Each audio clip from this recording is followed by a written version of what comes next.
Hi friends, ఇప్పుడు నేను మీకు థ్రెడ్స్ చూపెట్టబోతున్నాను. దారాలు చూడండి, ఇది న్యూ బాక్స్. ఇందులో ఒక్కొక్క కలర్ మెల్లిగా చూపెడతాను.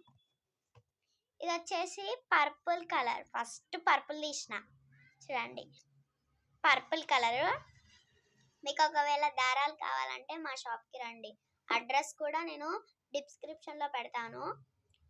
ఇది వచ్చేసి బ్లూ కలర్, చూడండి లైట్ బ్లూ అన్నమాట. ఇవి పెట్టడానికి మాత్రమే నాకు టైం సరిపోతుంది. టైం సరిపోతలే. Yellow gold. ఇది ఏం కలర్ నాకు తెలియదు, మీకు తెలిస్తే కామెంట్ చేయండి. ఇది కూడా ఏం కలరో కామెంట్ చేయండి. అంతే ఫ్రెండ్స్.